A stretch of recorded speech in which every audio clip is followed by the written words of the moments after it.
Americans in every part of the country are donating to the relief efforts in Texas and Louisiana.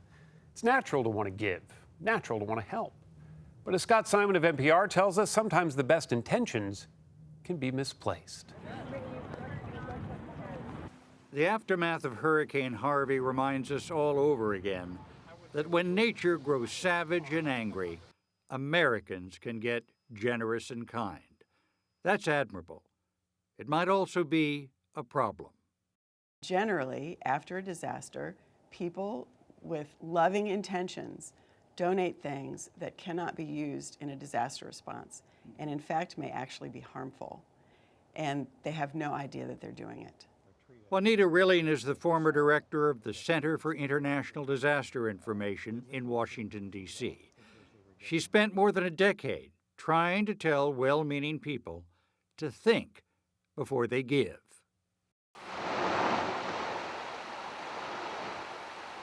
Hurricane Mitch, Honduras, 1998.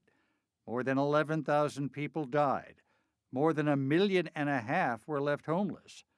And Juanita Rilling got a wake-up call.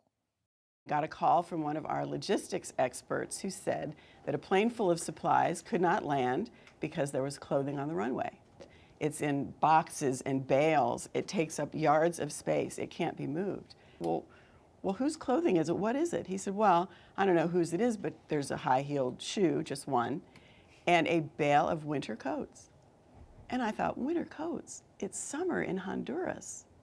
Humanitarian workers call the crush of useless, often incomprehensible contributions the second disaster. Hey.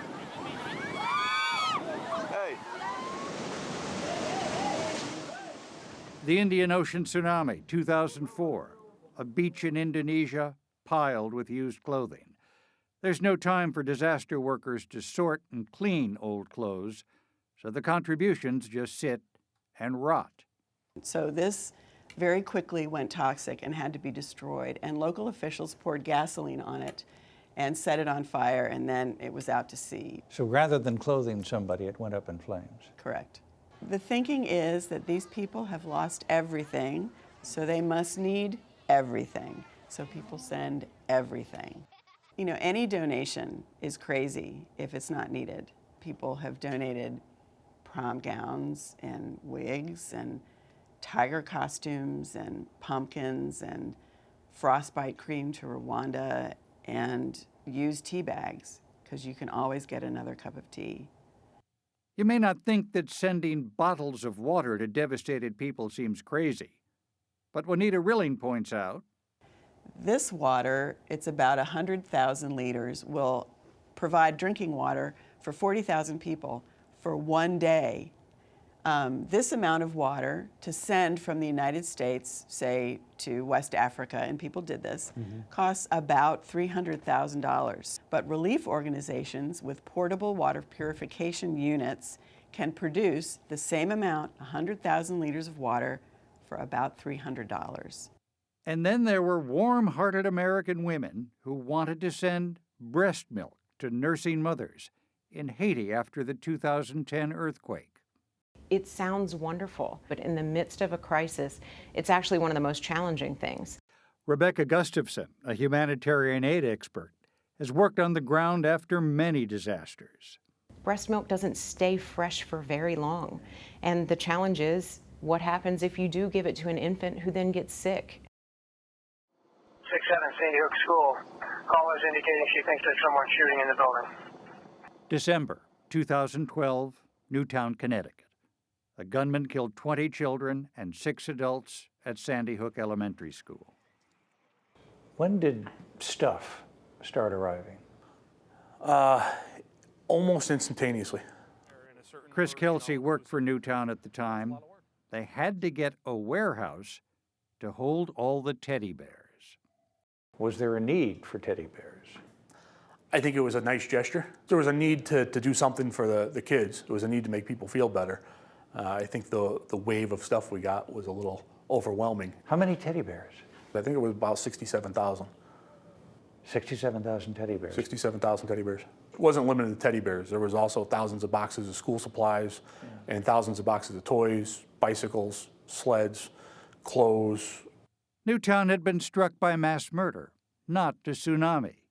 I think a lot of the stuff that came into the warehouse was more for the people that sent it than it was for the people in Newtown. At least that's the way it felt at the end. Every child in Newtown got a few bears. The rest had to be sent away, along with the bikes and blankets. There are times when giving things works. As many as 50 million people along the East Coast are in the path of this hurricane. More than 650,000 homes were destroyed or damaged in Hurricane Sandy in 2012. Thousands of people lost everything. We were able to respond in a way that the big bureaucratic agencies can't. In fact, Tammy Shapiro is one of the organizers of Occupy Sandy, which grew out of the Occupy Wall Street movement. When the hurricane struck, they had a network of activists connected and waiting. very quickly, we just stopped taking clothes. They created a relief supply registry by using a wedding registry. And we put the items that we needed donated on that registry. And then people who wanted to donate could buy the items that were needed. I mean, a lot of what we had on the wedding registry was diapers. They needed flashlights. How transportable is your experience here following Hurricane Sandy? For me, the network is key. Who has the knowledge? Where are spaces that goods can live if there's a disaster? Who's really well connected on their blocks? This was taken in Port-au-Prince in Haiti. Juanita Rilling's album of disaster images shows shot after shot of good intentions just spoiling in warehouses or rotting on the landscape. This is heartbreaking. It is heartbreaking. It's heartbreaking for the donor, it's heartbreaking for the relief organizations, and it's heartbreaking for survivors. This is why cash donations are so much more effective. They buy exactly what people need when they need it.